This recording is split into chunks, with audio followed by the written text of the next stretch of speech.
Hey, architecture firm owners and emerging leaders. Get ready for unparalleled insight into the development of a world-class architecture firm and a worldwide organization driving the digital transformation of the design and construction industry. With Build Smart, the podcast that's changing how our profession operates. We share the incredible stories behind innovation in the building industry with my friend and co-host, Patrick McLeamy, FAIA, former CEO of the international architecture firm, HOK. You know, Yamasaki's office or firm lasted during his lifetime. And when he passed away, I think that was the end of the Yamasaki office. Helmut did not want that. He wanted a firm that would live out and grow beyond the founders. In Season 1, discover the untold stories behind HOK's meteoric rise, from 150 employees in St. Louis to a powerhouse with over 1,900 staff members and 27 offices worldwide. You know, they weren't as polite as the Kojima people. That was just boom. And anytime you have a creditor, whether it's Kojima or the bank, that wants their money, unless you can raise money someplace else, you are out of business. Bankrupt. And hold on tight for Season 2, where Patrick takes us on a new adventure as chairman of Building Smart International, shaping the future of digital transformation in the design, construction, and operation of built assets. Ian Howell, Ken Harold, and I, Ken was my technical representative from HOK. The three of us took a tour of Europe of 5 cities in 5 days. Very busy time. Simply follow the link in the show notes to subscribe to Build Smart now and uncover lessons that will transform you and your architecture firm.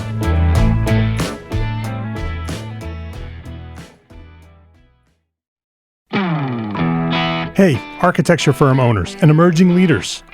Get ready for unparalleled insight into the development of a world-class architecture firm and a worldwide organization driving the digital transformation of the design and construction industry.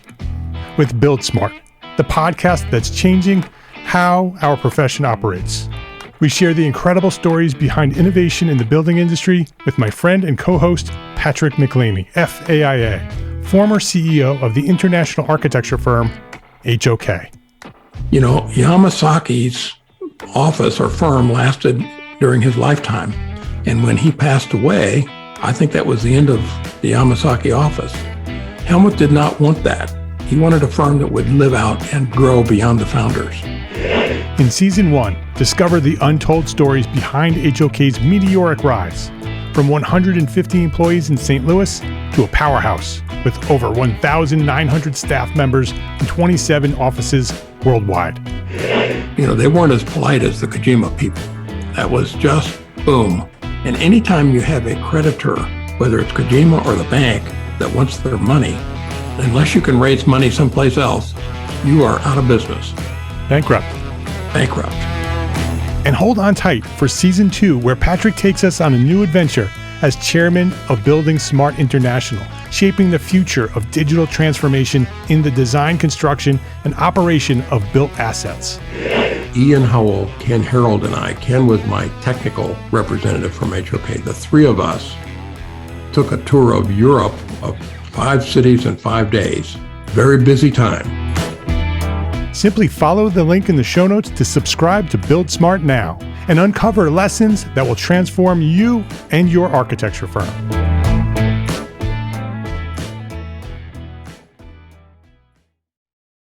My name is Mark Arlepage, and you are listening to Entre Architect Podcast, where each week I speak with inspiring, passionate people who share their knowledge and expertise, all to help you build a better business as a small firm entrepreneur architect. This is episode 375, Intentional Relationships Lead to Your Greatest Success, with Randy Wilburn of Encourage, Build, Grow.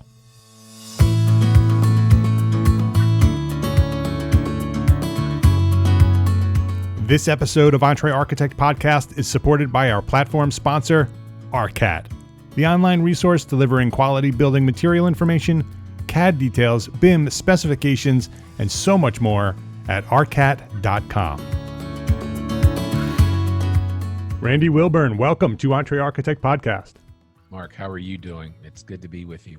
I'm doing great, and I'm doing even better now that you're here. I've been looking forward to talking to you for a long time. You and I connected a few months back. We had a great conversation. We're very much on the same page with the things that we're doing and why we're doing them. And so I'm really excited about having you on the show here and introducing you to our community. Before we do that, let me just introduce you. Speaker, teacher, podcaster, and encourager.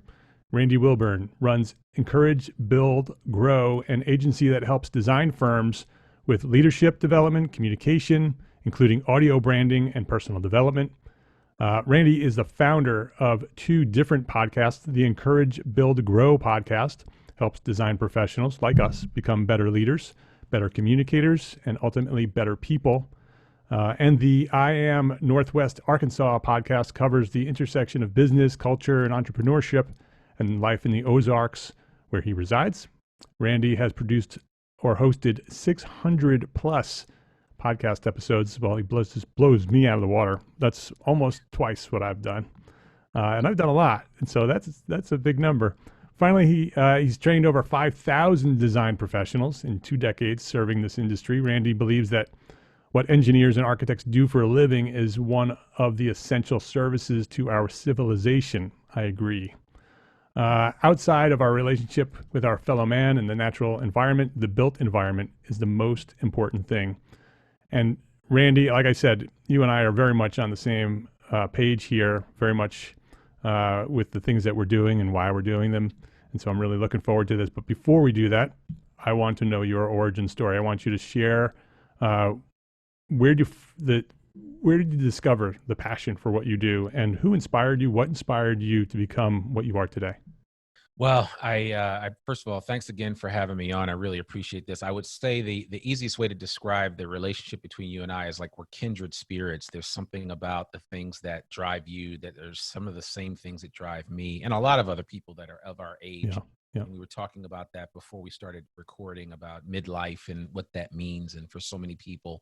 But real quickly about myself, I got involved with the design industry back in '97 when I met a guy named Mark Zweig, and a lot of people familiar with your podcast obviously may or may not know of Mark Zweig. I always call him the design firm whisperer in terms of his knowledge and skill set in this arena. The guy has been.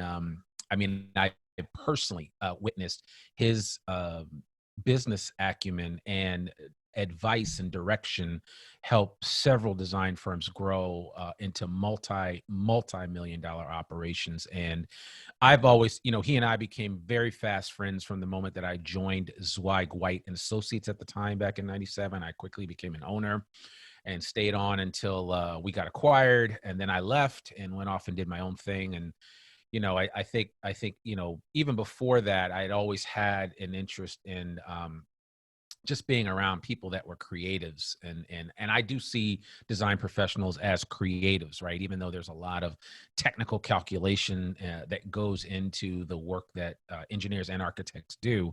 But I think it's just important to understand the foundation of that. And in that is some creativity. But, I got, where I am now and where I was back then is a lot different. And I think a lot of it has to do with the fact that I just lately really discovered the thing that drove me and the thing that is my passion. And actually part of that is what we're doing right now, having this conversation in a podcast format. I grew up in a household with an individual that was a very, very strong journalist, broadcast journalist. My grandfather was the first Black newscaster for ABC News, the network, in 1962. Before him, there were none. And honestly, before my grandfather, you did not see a Black person on national TV reporting the news. So he got his big break in 1962 at the age of 54. His real big break came when he broke the Cuban Missile Crisis story that third weekend in October in 1962, when John F. Kennedy was trying to get Nikita Khrushchev to turn those boats back around that were on their way to Cuba.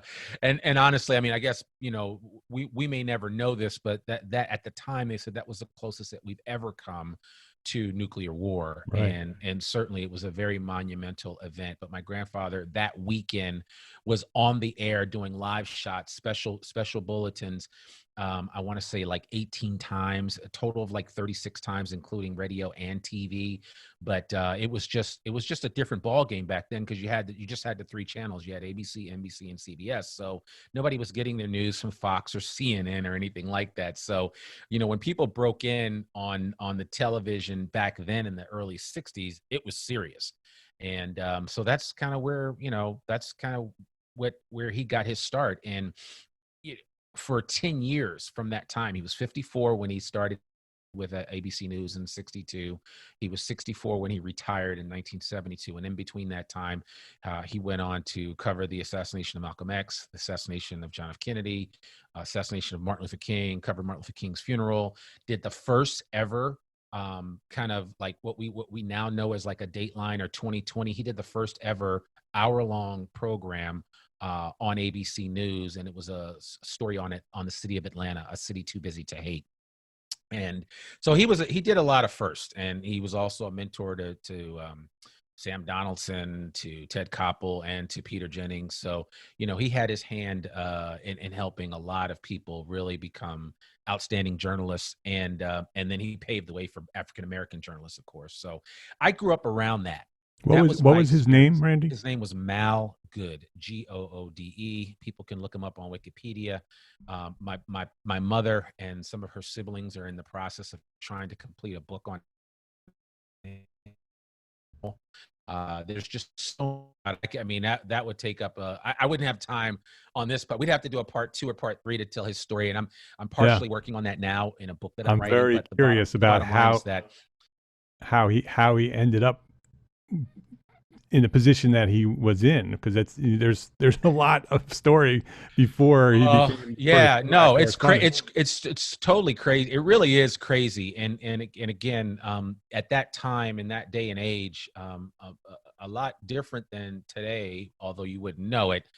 It was much more difficult for African Americans to make headway in any industry, let alone an industry that is dominated by individual, by being on TV or, and doing all that. And so he was at an age where most people in journalism, broadcast journalism at 54, thinking about retiring.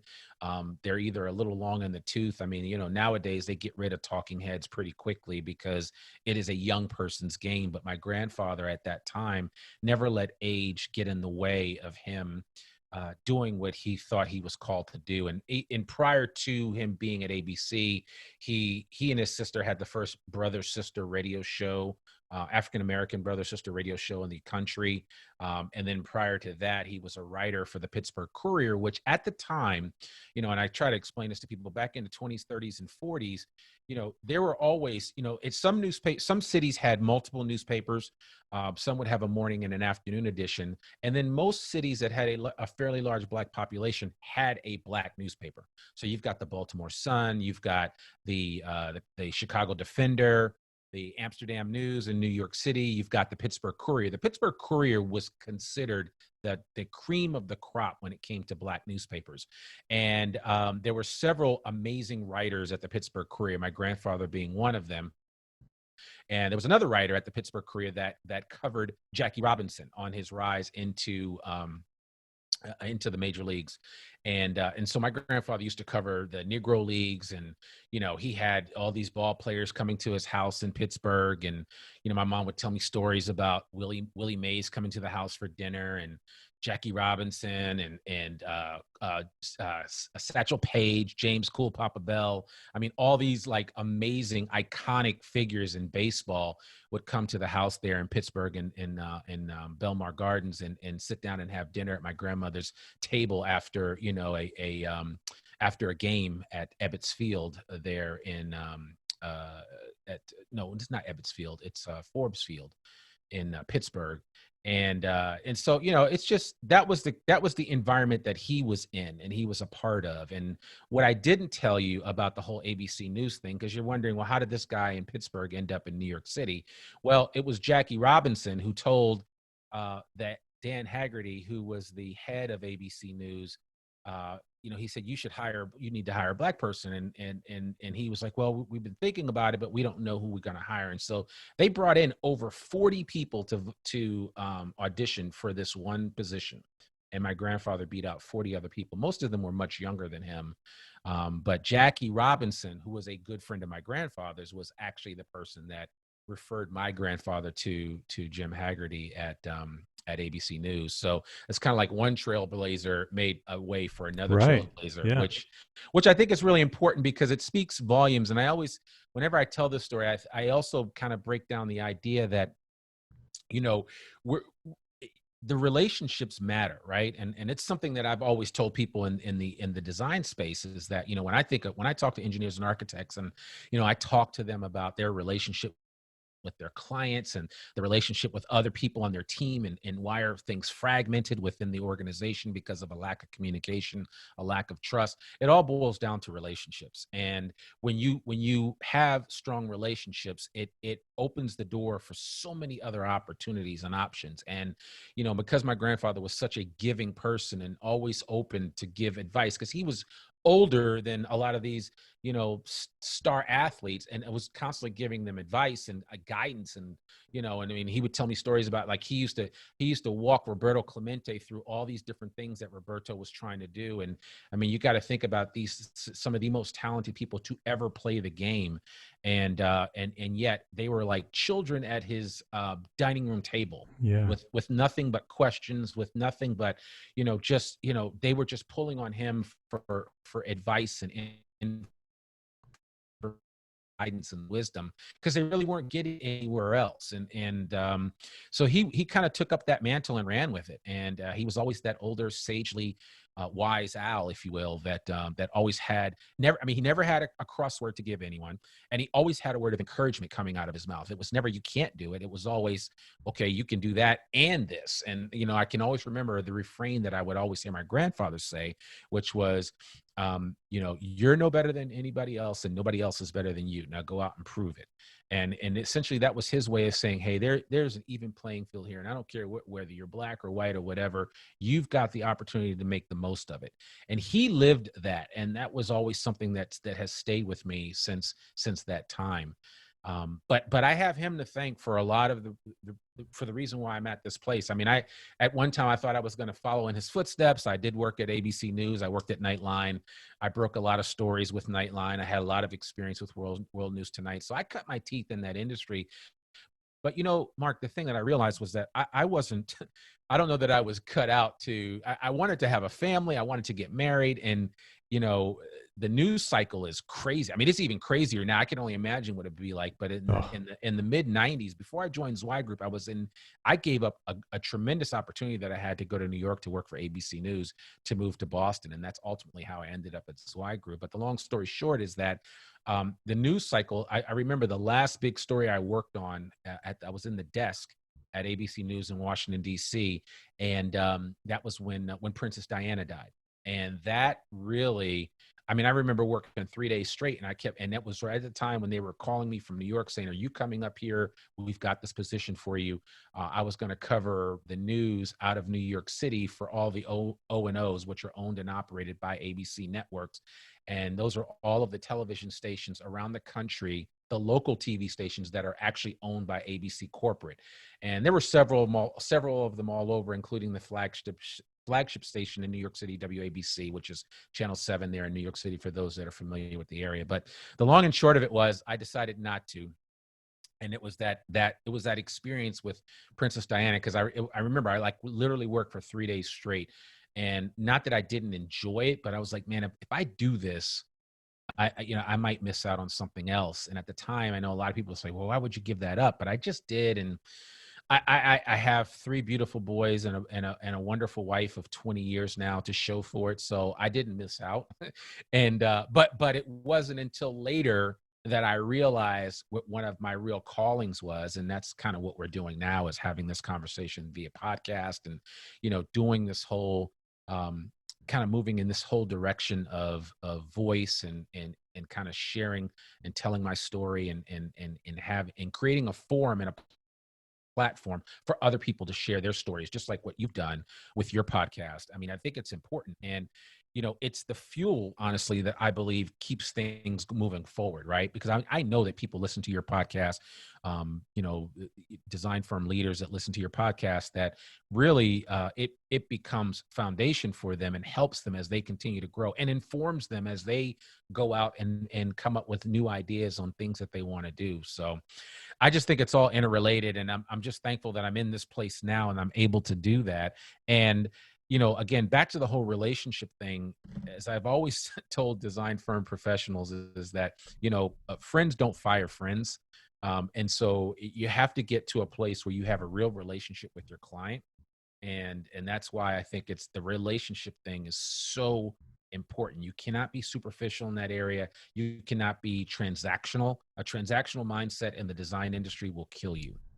And that's one of the reasons why design firms don't hold up their value the way that they should, the way that, say, lawyers do and other service industries. And it's the same. We have this conversation every year whenever I go to Zweig's conferences and I talk to design firm professionals, that are always underselling themselves, or, never, or just giving away everything, which I get it. But at the same time, you still have to put, food on the table. You've got, you have to take care of all of your people. And I think that there's so much upside and opportunity for design firm professionals and design firm leaders and firm owners, that they have to just change their mindset and thinking when it comes to when it comes to how they operate their business, and more importantly, how they go out and develop relationships.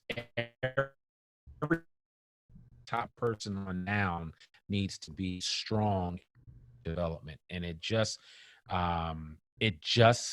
is just the only thing that you can do. I mean, if you don't do that, you miss out on so many other opportunities. And I look at the design firm leaders that are huge in the whole relationship space and relationship area, and they're the ones that are actually succeeding right now. As a matter of fact, they're eating a lot of their peers' lunch, because some people are just, purely tactical or technical, but they don't have the other side of it, which I believe is that high touch, that ability to really build relationships, to build credibility from that perspective, to be empathetic to the plight of their client and empathetic to the plight of the people that are working under them, right? Because you can't be a successful design firm without having successful people. It's not one great leader and then everybody else is just kind by the wayside. Everybody's got to be all in, and you can't, to a man or a woman on your team, they can't be all in unless they can catch a whiff of the vision. And as a leader, if you don't share that vision with them and really kind of bring them along with you, then, you miss out on a tremendous opportunity to grow your organization.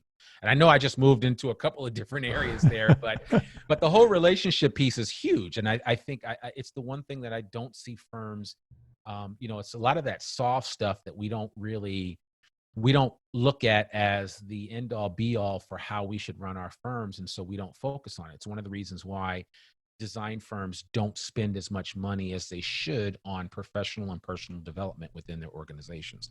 It's an afterthought. It really is. I think Mark said at one time, it's like 0.5% of the gross revenues of a design firm are spent on professional and personal development. I think it's absolutely ludicrous. Because you need to be in a place where you create an opportunity to really build leaders.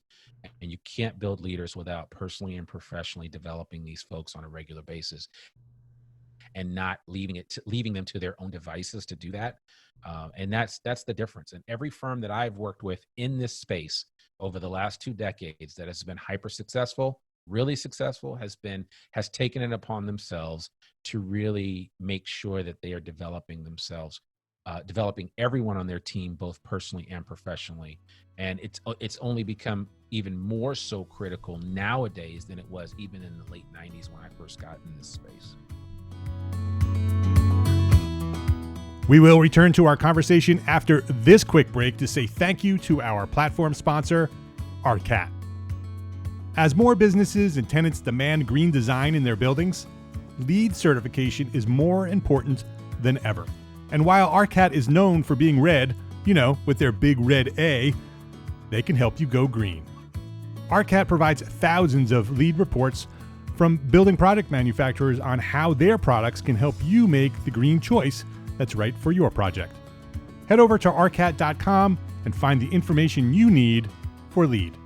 arcat.com. That's ARCAT.com. Please visit ARCAT today and thank them for supporting you, the EntreArchitect community. When you say relationship, do you mean friendship or do you just mean interpersonal communication? When I say relationship, it can mean a lot of things. I genuinely like working with the people that I connect with, even the people that are clients, meaning that I check in with people. So for me, a relationship is me, I have your cell. I reach out to you from time to time without any request or any ask, just to check in and see how you're doing. And it's not just on Christmas or New Year's or Thanksgiving, but it's more of a, hey, let's have a conversation. How are you doing? And I know them enough to the point where I can talk to them about their family. I can ask them questions about how everyone is doing. When issues come up, you know somebody when they're notifying you about, different life happenings in their family and things of that nature. Right. Or, by the way, I'm moving and all this other stuff. So that's what I mean by relationships. So it's more amorphous than just any one specific thing. I just think that relationships are everything. And every book that I've read, when I look at really hyper successful or really highly successful people, a lot of them are successful because of the relationships that they have been able to forge. Some obviously go at it alone. I'm just not a lone wolf type of person. I've always been better around other people, and I thrive off of that. And what I have encouraged, especially folks in the design space, to do is to get out of their comfort zone and really go out and start developing relationships, both with the people that are obviously on your team. That's where you start. But then it's also really knowing your clients. And I quiz my clients all the time. Hey, who are your top four clients? Okay, great. What are their wife's names, or what are their spouses' names? Do they have kids? What do their kids like to do? It gets into that. I have several friends, I call them friends that are clients that, I know what their kids do. I know the sports they play. I'm always checking on them, on those kids that, I have a couple of clients that have kids that do travel soccer like my son does, or travel hockey and all this other stuff. So, that stuff it matters, right? Because, you're getting in, you have more than just a conversation about work. And then what happens is that you really build a relationship with these folks that, will span the test of time. Because I still have friends that I made when I first joined SWI Group back in the 90s, and I was recruiting for Carter and Burgess, which at the time they're not part of Jacobs, but they were they were a growing civil design firm out of Fort Worth, Texas, that a man named Jerry Allen just, he blew them up over the time that I started working with them. They went from 600 people to about almost 3,000 before they were subsumed by Jacobs, several years ago after Jerry died. But during his helm and while I worked there, I built a lot of strong relationships that I still have to this day. Matter of fact, one of the hiring managers that I worked with in the 90s just called me out of the blue. We talk like once or twice a year, and I check in on how he and his family are doing, but just called me out of the blue to check on me, see how things are doing. And he had some questions he needed some help with. And that to me is priceless. And I think that's why we do things. And so I would much rather do things with a smaller subset of clients on a purely relationship basis than make it just transactional. Because I think we're selling more than widgets here. And how do we do that? When I spoke with Gene Cohn of KPF, Cohn Peterson Fox, he said he built KPF on relationships. He said the same thing you said. That's how they built KPF to this day. And they teach it within the firm. It's part of their culture. Yeah. So how the people who are listening are hearing you saying, okay, I need to build a relation, which is why I asked what's the difference between a friendship and a relationship. Yeah. Because when I was a young architect, I resisted becoming friends with my clients because I was afraid that I would get too close with them. Right? But as I got older, I realized that's a huge opportunity to become friends with your clients, because not only will they bring in additional work, but they'll refer you and they'll help you and they'll grow and they'll be a little bit more lenient if things go wrong, right? There's so many advantages to that. How do you do it without doing it superficially or unauthentically? Yeah, and that's a really good question. I think firm leaders need to encourage that. Well, first of all, firm leaders need to model it, and part of modeling it is just saying to them, there are multiple different ways. I follow a guy named Jordan Harbinger. He's actually a friend of mine, and he's a fellow podcaster. And Yeah. he does this whole thing on connection and building relationships. So he teaches this whole model of just reaching out to people, 5 people a day. You just connect with them via text to see how they're doing. You keep it really short.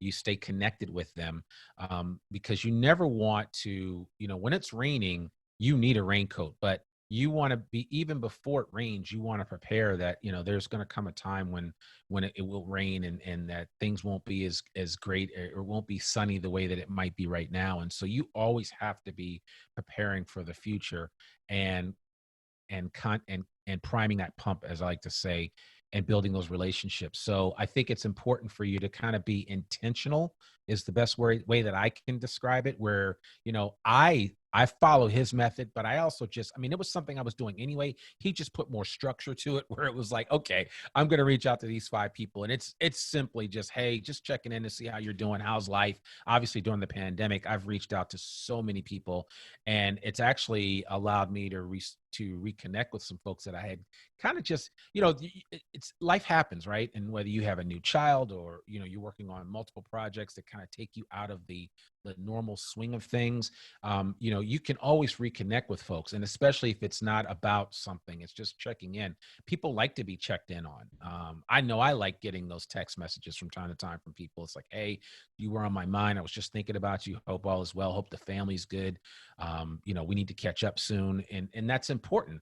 And again, it's not because it's a quid pro quo, right? I do it for you, so you do it back to me. It's one of those things where you just kind of, you're just doing it. And over time, as you build that momentum, you'll find that it becomes easier and more natural for you to just reach out and connect with folks just to see how they're doing. So I would say that design firm leaders, design firm owners would want to encourage that type of engagement with their younger people, and model it for them, and show them what it means to do that, and how you do it within your organization, right? So you take your project managers, your APMs, and your senior project managers, and you want to encourage that on their project management teams. It's one of the reasons why we always see a lot of problems within project teams, is because the lead of the project is so hyper focused on the work that about who's actually doing the work. And it's like, well, you got to get back to, you can't do it by yourself, project manager. So you've got to have other people. And if you're not checking in on them to see if they're okay, then you miss out. So you use that as kind of like a litmus test to start practicing that. Then what you do, especially what I'm always telling design firm leaders, is to allow even your youngest people to have some type of rapport or connection with the client, because that's how they start to build that up. So you teach it to them, you show them, you model it and how you do it. And then you encourage them that, hey, there's a peer just like you on the other side of this coin that works for the client. And we want you to keep in touch with the client. We want you to keep in touch with that peer that may be 1 or 2 people removed from the head guy or head gal that's running that organization and what they're doing. And it creates for an opportunity. And especially when you have those kickoff meetings and you get to go meet with the client, that you want to bring some of your people so that you can do that. And then they can get in there and start to meet folks and build connections. Because it's always something to get that young designer guy or gal in there to see the client, because invariably one day that client will either retire or move on, and somebody else will take their place. And if you already have a relationship with them, it's much easier transition for you to continue to maintain that relationship from one organization to another. But I just think, again, I think it's more intentionality. You just have to do it, and leaders have to practice it and model it for the younger folks, because I think younger people are doing it now to a certain extent, but I also think that social media is not, I don't look at that as true, real, granular relationship building. Right.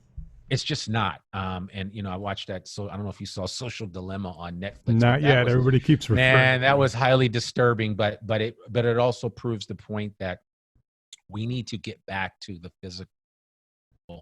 physical nature of connecting with people verbally, emotionally and in person, and what that does for us as human beings. I mean, we weren't wired the way that we are being forced into right now with regard to the way that we're being forced into communicating with people, and it's false. And so, while there are good aspects of it, like I think texting is great because it allows you that ability just real quickly to shoot out a message and checking with someone without physically getting on the phone and calling them. But at some point that should follow up with a call. At Right. some point that should follow up with some other kind of some other kind of touch or connection that allows you to to really kind of develop that relationship. But it takes time. No relationship happens overnight.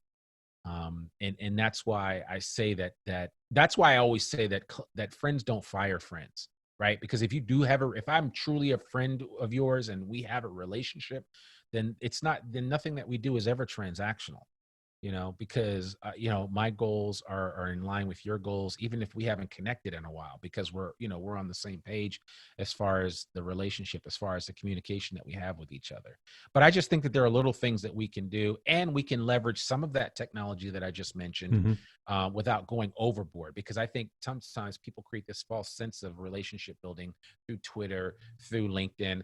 I take everything that I do virtually in a social media sense. I take it offline as quickly as I can so that I can have a real conversation. Yeah. Because it doesn't work any other way. It needs to be part of it, but it can't be the only piece, because you Oh. definitely build relationships through the internet, right? Through Oh, social absolutely. media, through Twitter, Yeah. through Facebook. I have friends, like our legit friends, who Yeah. I've never met. Right. Right? No, right. Yeah. But you may have never met them, but I'm pretty sure you've probably talked to them on the phone. Right. Exactly. Yes. Okay. Yes. So yeah, so at least you have that going, and that's like the next closest thing to physically being in front of somebody.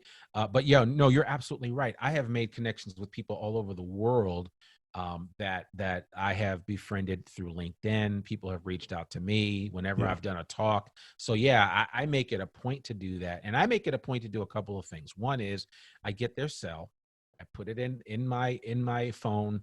I always put then under the notes section for the contact where we originally met, and that's Yep. kind of that's like a communication 101 type of thing, or what's the what's the book that everybody Dale Carnegie course. I mean, that was like How to win it's like, friends, yeah, influence how to people. win friends and influence people. That's like 101. That's some of the things that you do, but always want to remind how you really originally connected, but you want to get their information, and then you want to stay connected with them that way. But I always follow it with a phone call.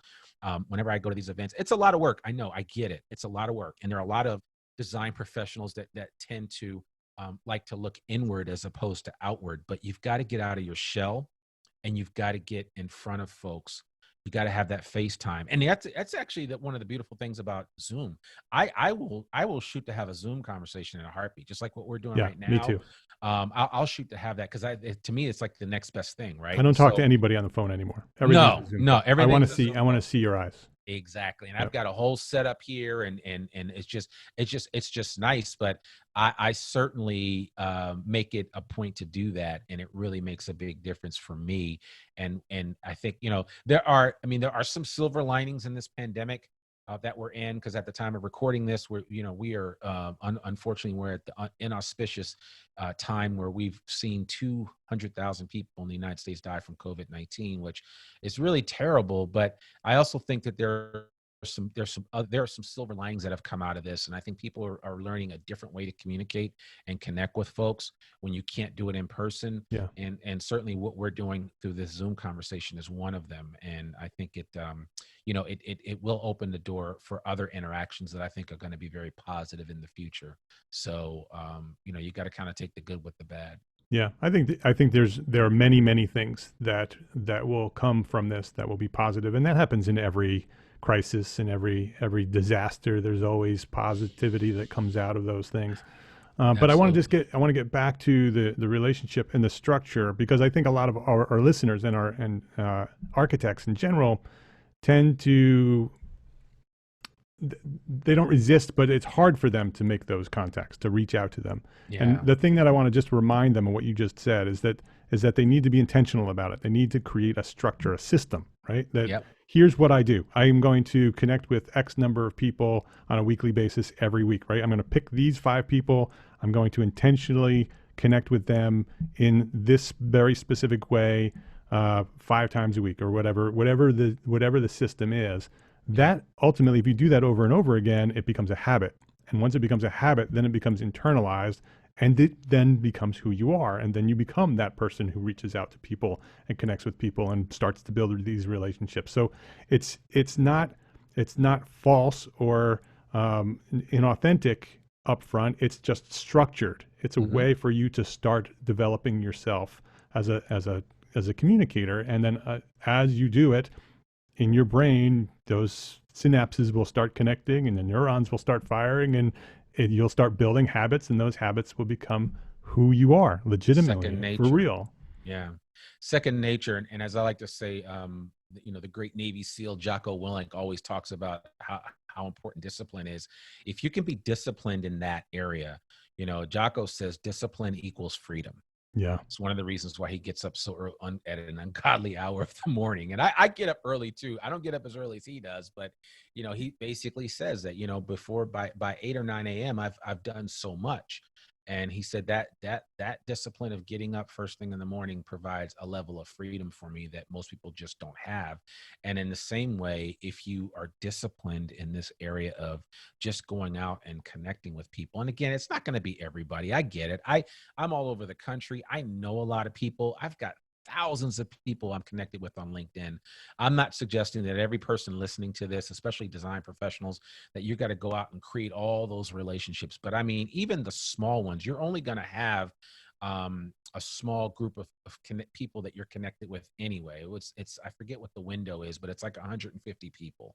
So if you can manage that, I think you're doing something. And then of course you're always going to have those outliers that are much larger than that, and I'm thinking of people like Ozzie Nelson and other professionals that are so well connected throughout the industry and have built strong, long relationships with so many different people that they can call on hundreds of people, if not thousands, that they can connect with, and that over the course of their career they've been connected with, and these individuals have informed how they have operated, how they have performed within the design space.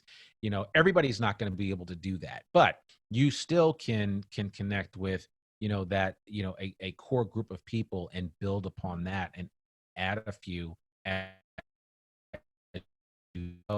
earlier, that habit to create that muscle starts to, the tissues start breaking and it gets bigger and bigger and bigger. And before you know it, you look back and you're like, man, I only had a few people that I was connected with. Now I've just got to, and I'm going to date myself now. I've got a Rolodex full of people. So, I mean, it makes a huge difference. I know some young people listening to this like, what's a Rolodex? But, look it up. But yeah, you know what I'm talking about. So, Google it. Yeah. Look it up. Absolutely. Yeah.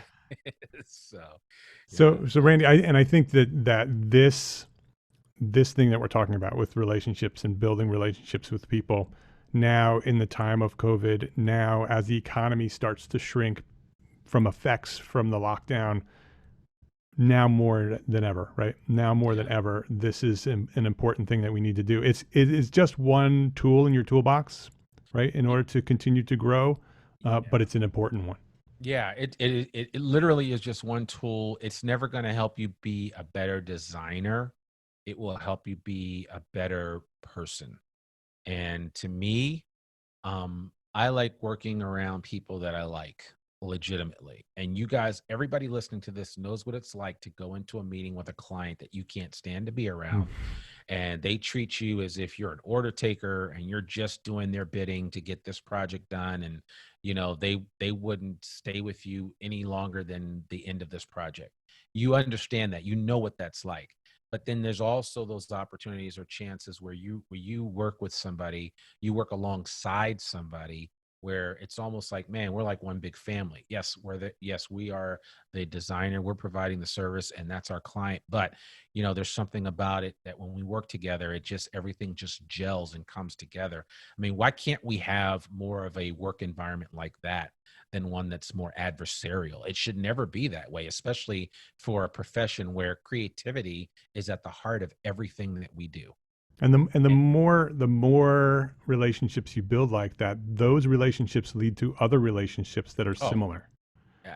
Listen, I get calls from people that don't know me from Adam, but know somebody that knows me like Adam. And they're like, oh, I talked to so-and-so and they told me I should call you because they said you could help me out, or, and so that goes without saying. And I would encourage people to become more involved from that perspective, because that will definitely help you to, to kind of, build whatever you're doing, whatever you're trying to build. You can build it that way. And, word of mouth, making those connections with people and building it over time. You just never know who's talking about you. And it's funny now. I mean, I'm at a place now where, and I was telling you earlier, I'm in the process of preparing for a TED talk. And I didn't want to ask to be on TED. I mean, some people that are on TED, they really push to get on TED and to do a TED talk. And I always said, I'm going to just have people come to me. And sure enough, it ultimately did happen. And it was simply several people referred us to you and said, you would be great to do a TED talk. And so I'm doing one for TEDx Fayetteville here in Arkansas. And, I mean, it's just like with anything. I mean, if you set the standard for who you are, you have to know and be really strong and resolute in yourself. Know your skill set, know what you're capable of, what you're good at, and especially in those areas that you're not good at, you got to work on those, because these are things that I've done. Like I always tell design professionals, and I do a lot of speaking for ACEC and AIA, where I've helped them kind of develop their ability to communicate and to know who your audience is, so that you don't have to be hamstrung by the fact that I didn't take any public speaking classes, or I didn't go to uh, Toastmasters or anything like that. And I always tell design professionals, you can become a great speaker. It just takes time. And what you see now in front of you, as far as I'm concerned, as far as me, that didn't happen overnight. That took Right. time. I mean, I put that took years. Now there may be some things about what I do and how I do it, and the fact that I have no fear of getting in front of an audience. That's something that I got a long time ago. But for most people, that actually public speaking is, they fear it more than death.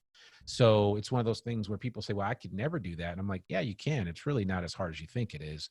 You just have to, like, slowly build and methodically develop the talent and that skill set. And before you know it, all of that great stuff that about the design profession, about your particular area of expertise, the world is waiting to hear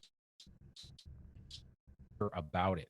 And the minute that you get more comfortable sharing your story, talking about what you do, the work that you do that matters so much to you, and just your ideas around design, right? I pull stuff out of architects and engineers and they share it. And I'm like, man, you need to be sharing that to a wider audience.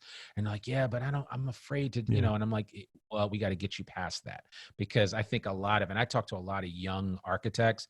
And I mean, some of these young kids that are coming out of school, some of these Gen Z architects that are just coming out, are absolutely flat out brilliant, but they're hamstrung because they're missing out in other areas that just don't get developed in school. They don't get developed in the architectural program, and in the engineering program for that matter. And that's why, like I said, relationships are so important. That's why communication is so important.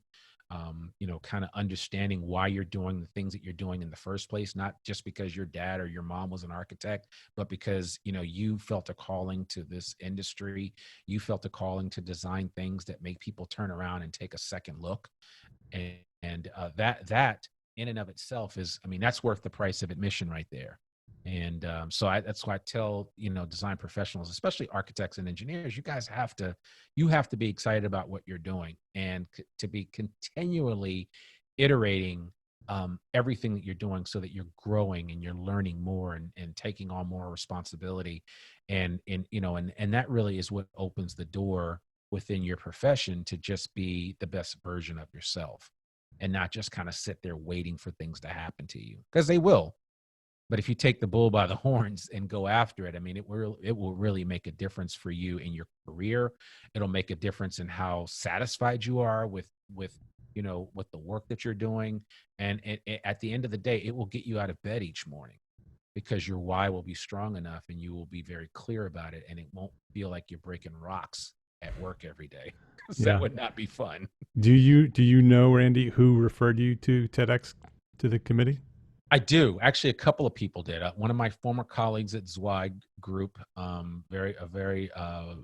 really just a beautiful young woman that just really just a very, I mean, she was somebody that I didn't really mentor her, but it was somebody that I just really, was always, whenever she had a question or anything that I could share with her, I was always open to that. And I think that's important too. Somebody you built a relationship with. Yes. Yeah, exactly. Yeah. Somebody that I built a relationship with. And then there were two other people, because I thought originally it was just her, but then the people from TEDx said, no, we actually heard your name from a couple of other people. And they didn't get into who the other people was. And I didn't really press it. It didn't matter. But the first person that was like, I was like, oh, Yeah. okay, this is cool. Yeah. So, but the others yes, were probably people you also built relationships with, which is exactly my point. yes. Is that you waited for TEDx to come invite you, but the work that you've been doing while you've been waiting Mhm. has been building relationships with people who ultimately came back around and referred you to the Yeah. committee. And that's just one little tiny example of how that works. Oh man, it's huge. It really is. And again, I know it sounds like a lot of work, and it's, at some point in time, but Mark, life is a lot of work, and I mean, we didn't even get a chance to talk about what I'm working on my book on with. Yeah, I'm going to regards have you come back. We're going to do Yeah, we'll that, have to, because I want to but I have mean, that conversation. yeah, because but I just think that we you've got to leave your mark, and I think that the way that you leave your mark, it can stand the test of time.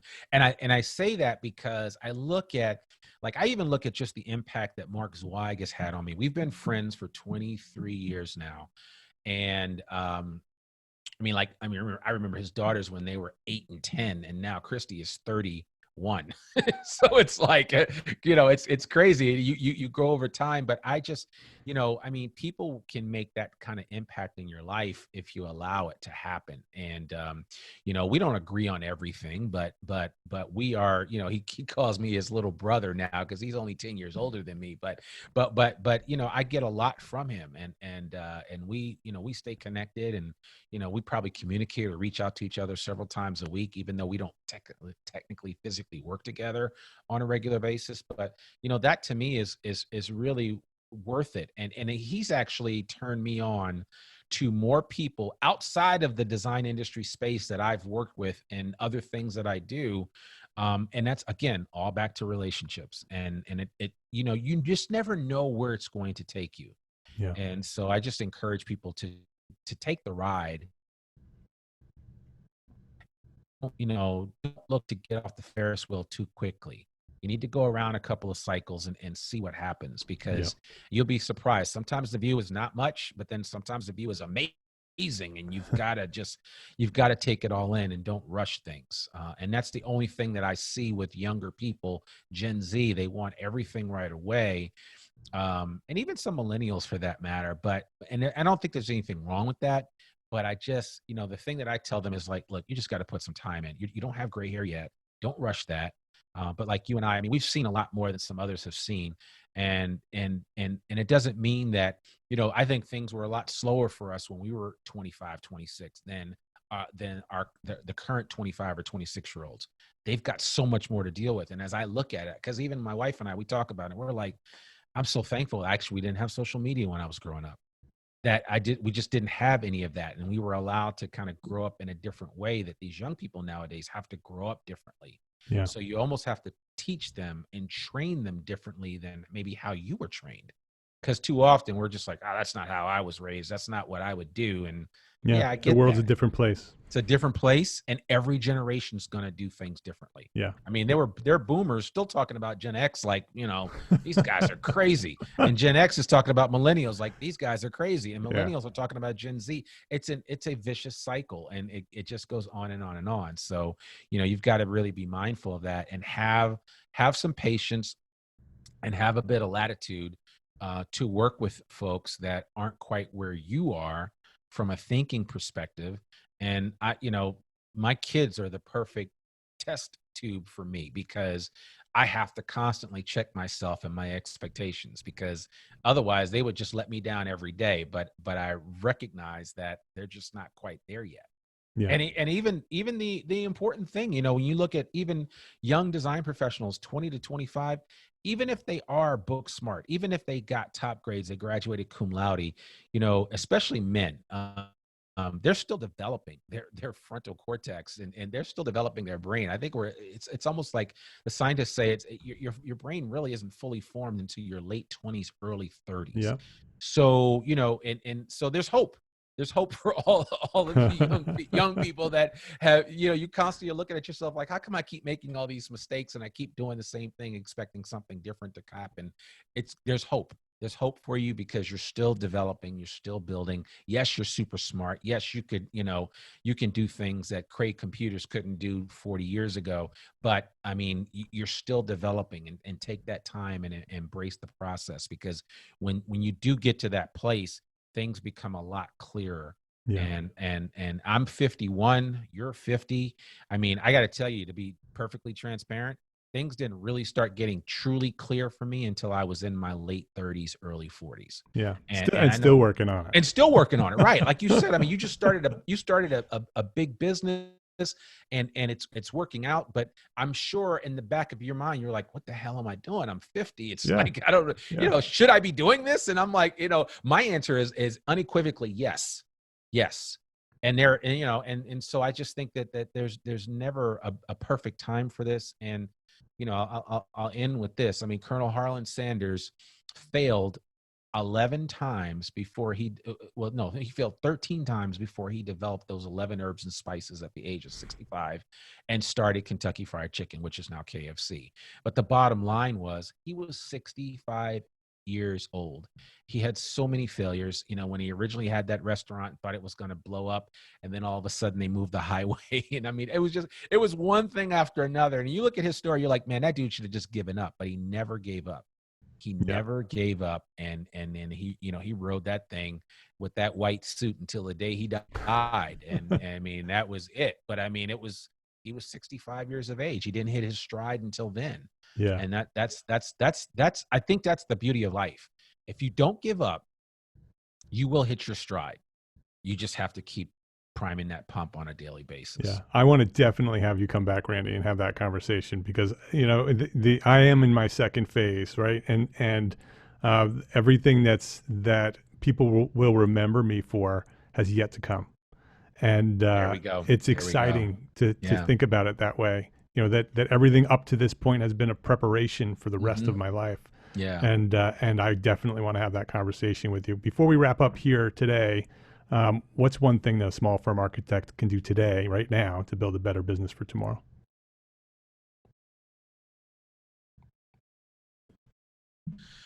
To build a better business for tomorrow, a small firm architect should really be intentional about going out. And again, the buzzword that we've used throughout this podcast is building relationships. If you are more happenstance with your relationship building, if it's just been, well, these are the clients that I was, introduced to a long time ago, and I've just been working with them, you need to get out of your comfort zone and go connect with some more folks and see what other people are doing. And granted, right now is a time when you can't physically go out the way that we used to, but I am connecting with people on a daily basis that I've never physically met with, but I'm connecting with them virtually, just like what we discussed earlier. So I would encourage just small firm owners and small design professionals to, really be intentional about building some of those relationships. And I will, I'll send you the link to the relationship building tool that it's a free course that Jordan Harbinger offers, and he just walks you through it. It's a couple of videos and tells you what to do, and even gives you the simple phrasing and script to use in your text messages that as you send them out. And over time you can develop it and modify it so that it fits you in your style of communication. But that's what I used for the longest time, and I had been doing something like that before he gave it structure. I just didn't call it that. And he's just, it's more intentional as far as his concern. Cause he said, like, and he always says, you want to be digging for water before you're thirsty. Yeah. And it's just important to do. So I'll shoot that link to you, and then that way you can share that. And I would definitely, that would be my advice to anybody listening as far as that's concerned. Just start building those relationships and making those connections. Force yourself out of your comfort zone, because that's where the real growth will happen. Yeah, we will have a link to that tool on the show notes. Randy, this has been a fantastic conversation. I always like talking with you. I always finish up so motivated and inspired. So I appreciate you for coming by here. Randy Wilburn, encouragebuildgrow.com. You can connect with him there. Go there right now and go say thanks for sharing your knowledge at Entre Architect Podcast. He's a great blog, great podcast. You can go subscribe to the podcast. Randy Wilburn, thank you for joining me here today and sharing your knowledge at Entre Architect Podcast. Man, it's been my pleasure. I appreciate you. I appreciate your audience, and keep doing what you're doing, man, because it's great and it's needed. You're listening to episode 375 of the Entre Architect Podcast. Access the show notes or share this episode with a friend. The link is entrearchitect.com/episode 375. Entre Architect is proud to be a partner with the largest, most engaged AEC multimedia network on the planet, Gable Media. Have you gone to gablemedia.com and listened to all the shows? Have you subscribed to all the shows, podcasts, video channels? They're all there. We're curating thought leadership for an audience dedicated to building a better world. Think about it. That's you. Listen and subscribe to all the shows at gablemedia.com. That's GABL media.com. And check out Entre Architect Academy membership right now. Ready to edit business resources? It's there waiting for you. Live monthly training. Yep, every month we have a live monthly training webinar. A supportive architect community on Slack. Yep, it's there. Hundreds of architects in there. And Simple Systems, our business system program developed for small firm entrepreneur architects. I know you don't have time to build systems. We're building them for you. They're free inside the membership. It's all waiting for you at Entre Architect Academy membership. You should be in there. Our next expert training session will be with Bolanle Williams-Ali, CFO of Mancini Duffy, teaching on cash flow systems for architects, the foundation of finance. If you understand cash flow, you will be so much further along. Don't miss this training by the Chief Financial Officer of one of the most innovative architecture firms in the nation, Mancini Duffy. This Entre Architect expert training session is scheduled for June 2nd, 2021. It's free for members. Anybody who's a member, if you join us, and you will be invited to be part of this expert training session, it's included with your membership at Entre Architect Academy. And when you're a member, you also have access to all the past training sessions as well at the expert training archive inside the Entre Architect Academy. We now have well over 60, close to 70 one-hour sessions covering just about every topic that you could possibly think of needed for building a better business. It's all there inside the Entre Architect Academy membership. So come join us. Visit entrearchitect.com/join. It is probably the best investment you can make in your success as a small firm entrepreneur architect. Visit entrearchitect.com/join to enroll. Be well, my friends. Be happy, healthy, safe, and secure. Thanks for listening. Love, learn, and share what you know. Have a great week.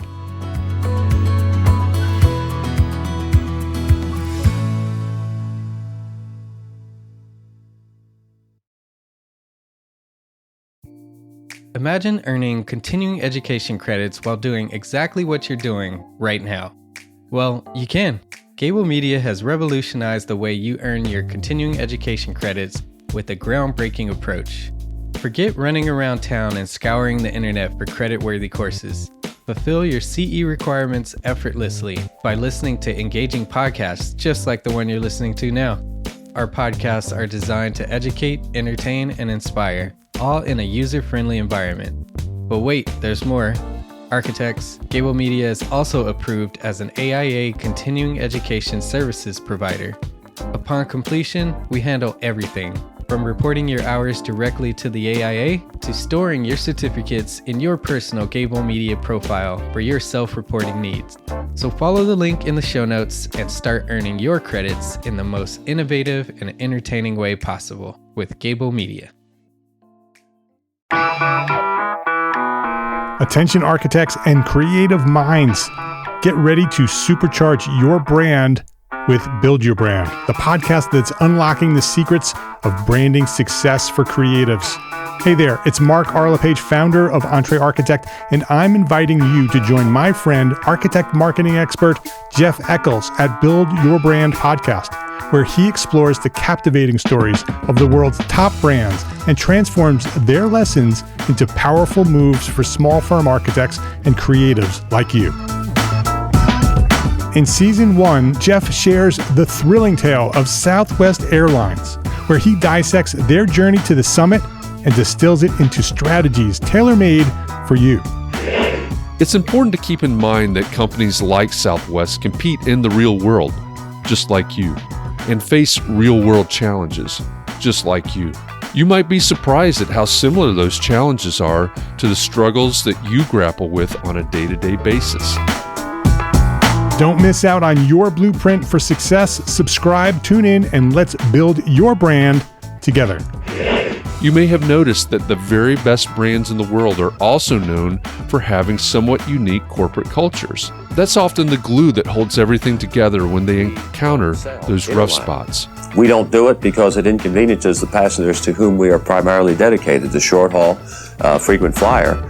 Follow the link in the show notes to subscribe to Build Your Brand today. Remember, no matter the size, the journey's the same. Your brand's journey to the top starts here.